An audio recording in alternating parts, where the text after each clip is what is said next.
Welcome to Shriji food. હું છું મનીષા ઠક્કર. આજે આપણે બનાવીશું શિયાળા માટેનું સ્પેશિયલ વસાણું, જે છે અડદિયા પાક. અને આ અડદિયા પાક બનાવવા માટે આપણે એનો મસાલો પણ ઘરે જ તૈયાર કરીશું. તો ચાલો આને કેવી રીતે બનાવવો એ જોઈ લઈએ.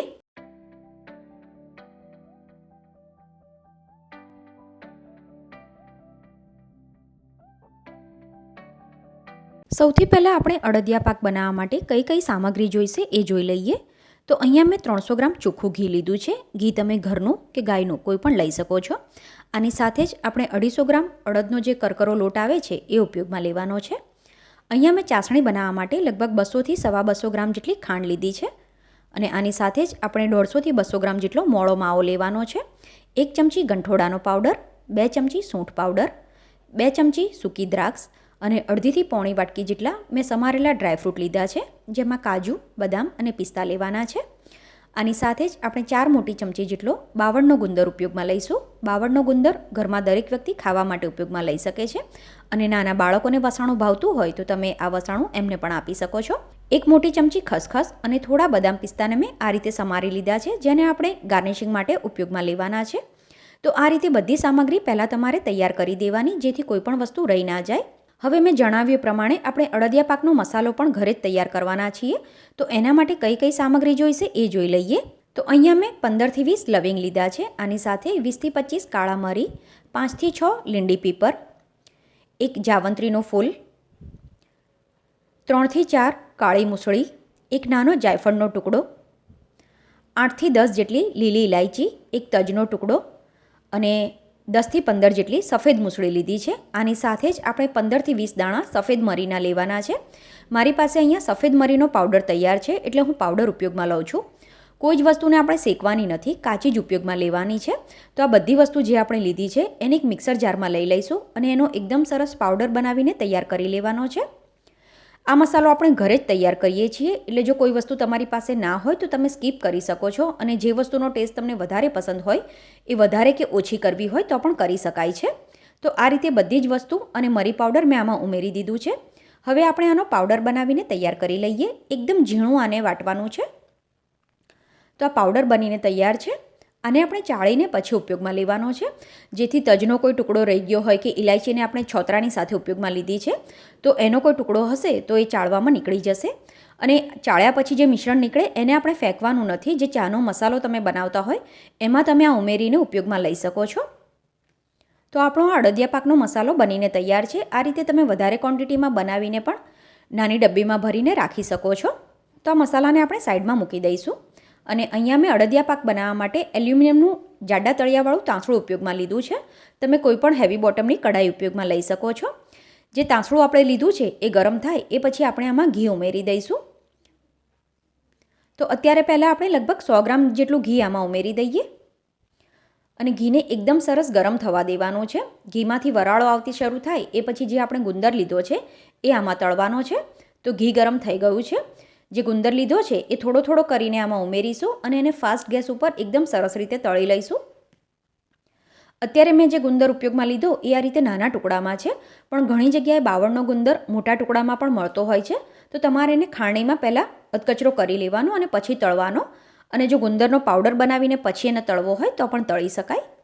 તો તમે જોઈ શકો છો ગુંદર એકદમ સરસ રીતે તળાઈ ગયો છે. ગુંદર તળાય એટલે આવો સરસ ફૂલી જશે. તો ગુંદર તળાઈ જાય એટલે આપણે એને એક ડીશમાં લઈ લઈશું અને આ જ રીતે બાકીનો ગુંદર તળીને તૈયાર કરી લઈશું. ગુંદરની ક્વોન્ટિટી તમારે વધારવી હોય તો વધારી પણ શકાય છે. આ રીતે મેં બધો ગુંદર તળીને તૈયાર કરી લીધો છે. હવે આ જ તાંસળામાં બાકીનું વધેલું ઘી આપણે ઉમેરી દઈએ અને એને ગરમ થવા દઈશું. ઘી થોડું ગરમ થાય એટલે જે લોટ આપણે લીધો છે એ આમાં ઉમેરી દેવાનો અને આને આપણે મીડિયમ ગેસ ઉપર શેકવાનો છે. અડદનો લોટ મોસ્ટલી ઘણી બધી ઘંટીએ મળી જ જતો હોય છે, પણ તમે જ્યાં રહેતા હોય ત્યાં ના મળે તો તમે જે અડદની છોતરા વગરની દાળ આવે છે એને કપડાથી સરસ રીતે લૂછી લેજો અને પછી મિક્સરમાં તમે એને દળીને તૈયાર કરી શકો છો. અને આની સાથે જો તમારે આને ઘરઘંટીમાં દળવી હોય તો તમે 1 નંબરની જાળીથી અડદનો આ રીતનો લોટ દળીને તૈયાર કરી શકો છો.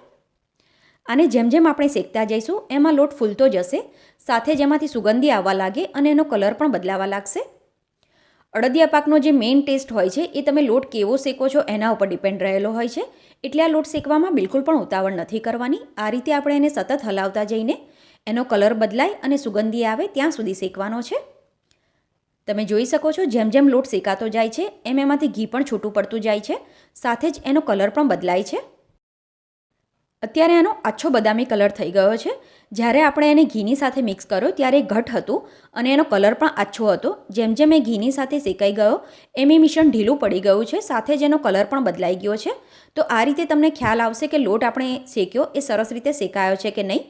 આ રીતે આછો બદામી એનો કલર આવે એટલે જે માવો આપણે લીધો હોય એ આમાં ઉમેરી દેવાનો, અને માવાની ક્વોન્ટિટી વધારે ઓછી કરવી હોય તો કરી શકાય. અત્યારે મેં મોળો માવો ઉપયોગમાં લીધો છે. જો તમે ગળ્યો માવો ઉપયોગમાં લેતા હોય તો તમારે ખાંડની ક્વોન્ટિટી થોડી ઓછી કરી દેવાની છે. માવો ઉમેરીને આને આપણે લગભગ 1.5 થી 2 મિનિટ માટે શેકી લઈશું, જેથી માવો પણ સરસ રીતે શેકાઈ જશે અને જે લોટમાં થોડી ઘણી કચાશ હશે એ પણ નહીં રહે. તો આ રીતે આપણે એને સતત હલાવતા જવાનું છે. ફ્રેન્ડ્સ, આની સાથે જ મેં ચેનલ ઉપર બીજી પણ ઘણી બધી વસાણાની રેસીપી બતાવેલી છે, જેની લિંક પણ મેં ડિસ્ક્રિપ્શન બોક્સમાં આપેલી છે. તો ત્યાંથી તમને એની રેસીપી જોવા મળી જશે. અને તમને જો મારી આજની રેસીપી પસંદ આવે તો વિડીયોને લાઇક અને શેર કરી ચેનલને સબસ્ક્રાઈબ કરવાનું ના ભૂલતા.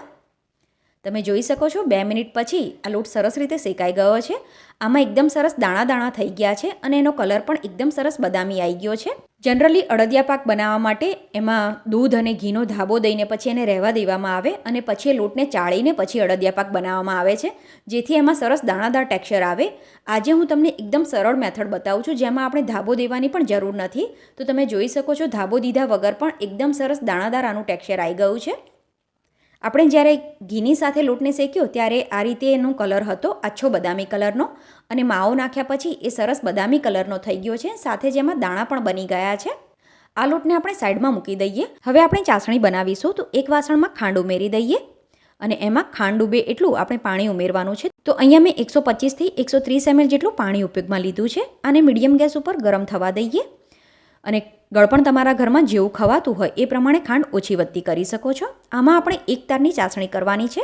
તો 3 થી 4 મિનિટ પછી આમાંથી 2 થી 3 ટીપા જેટલી ચાસણી એક ડીશમાં લઈ લઈએ અને એને ઠંડી થવા દઈશું. આ ચાસણી ઠંડી થાય એ પછી અંગૂઠા અને આંગળીની વચ્ચે આ રીતે એને ચેક કરો. આમાં આ રીતે એક તાર બનવો જોઈએ. તો ચાસણી બની ગઈ છે. આપણે આને નીચે ઉતારી લઈશું અને જે લોટ અને માવો આપણે શેકીને રાખ્યો હતો એ મિશ્રણ પણ અત્યારે નવશેકું ગરમ છે. આ સમયે જ આમાં બાકીની વસ્તુ ઉમેરીએ. તો સૌથી પહેલાં તો આપણે ગુંદરને અધકચરો કરીને ઉમેરી દઈશું. આની સાથે જ સમારેલા ડ્રાયફ્રૂટ ઉમેરીએ. ડ્રાયફ્રૂટની ક્વોન્ટિટી તમારી પસંદ પ્રમાણે ઓછી વધતી કરી શકો છો અને ડ્રાયફ્રૂટનો પાવડર ઉમેરવો હોય તો પણ ઉમેરી શકાય.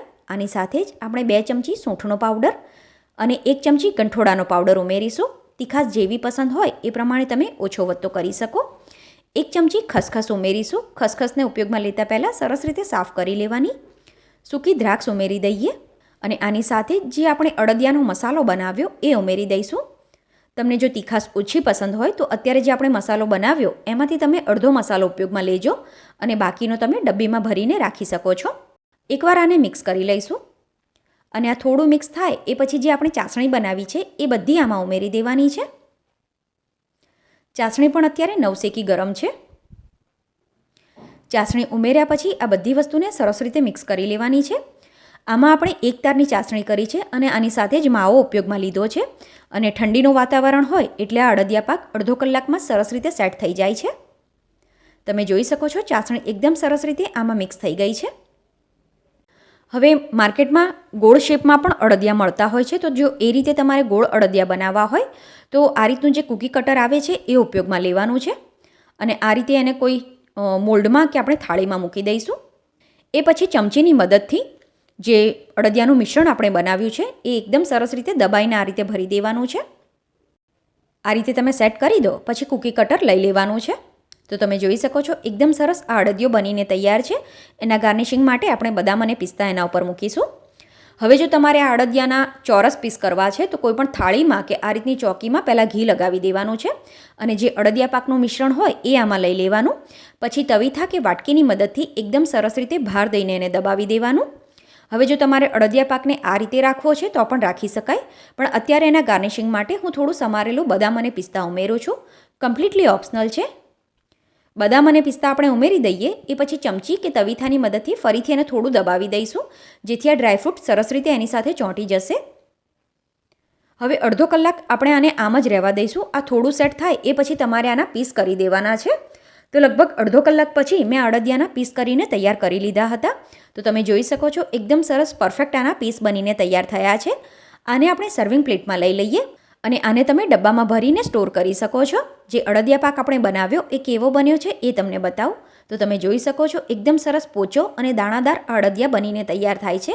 આને તમે બહાર 3 થી 4 દિવસ સુધી અને ફ્રીજમાં મહિના સુધી સ્ટોર કરી શકો છો. આઈ હોપ તમને મારી આજની રેસીપી પસંદ આવી હશે.